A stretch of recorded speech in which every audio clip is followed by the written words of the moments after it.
Hello everyone. So basically in our previous video we saw how to remember hypothalamic nuclei and their function in a very easy manner. Now let's focus on basal ganglia and quickly remember all its functions, pathway, nuclei, lesions, etc. So let's come ahead. So basically first of all remember the nuclei of the basal ganglia.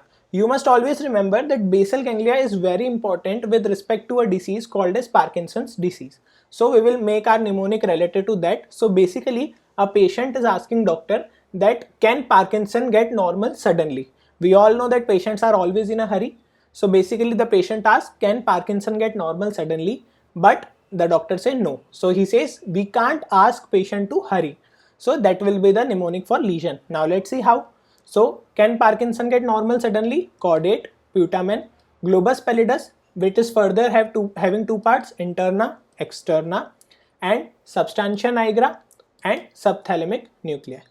Also, now we know that basal ganglia is basically related to inhibitory part of the brain. So the neurotransmitter employed will be GABA in the first three nuclei, dopamine in substantia nigra, and subthalamic nuclei, very important, is an exception, and this is the only excitatory part of basal ganglia, hence the neurotransmitter glutamate.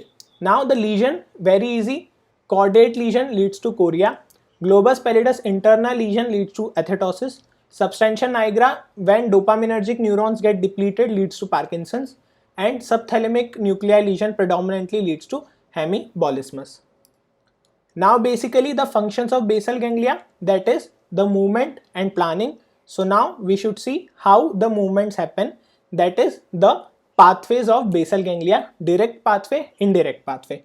Always remember, direct pathway has to facilitate movement. So remember the mnemonic: to move, initiate striatum, and striate is basically caudate plus putamen. And basically now when movement has occurred sufficient, now it has to inhibit it.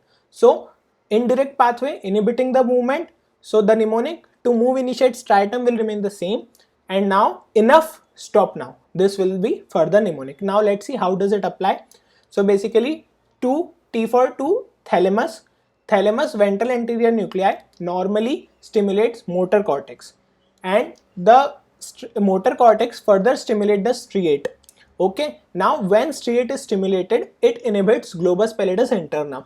Globus pallidus interna was normally inhibiting your thalamus. Now you want that thalamus should be stimulated in order to stimulate cortex. So basically you are inhibiting globus pallidus interna via this pathway, and hence movement is facilitated. Now what we have to do? Movement is there, now we have to stop the movement. So basically the globus pallidus interna, which is inhibiting thalamus, needs to be stimulated now. And we all know that in basal ganglia, stimulation is done by subthalamic nucleus. So bring into the picture subthalamic nucleus and move to the next mnemonic.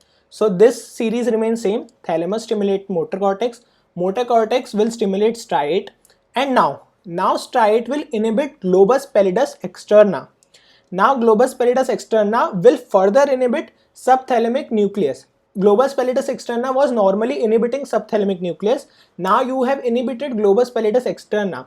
So basically now globus pallidus interna will be stimulated by subthalamic nucleus, and now globus pallidus interna, when stimulated, it will inhibit thalamus and the movement will stop. So definitely it's somewhat confusing, but remember the mnemonic, practice it 1 or 2 times by writing, and then it will be a piece of cake for all of you and you will never forget. So if you like our lectures, please do subscribe, press the bell icon, share with your friends, share with your study partner, write in comments what lecture you want more, and we will definitely keep moving. Do support. Thank you.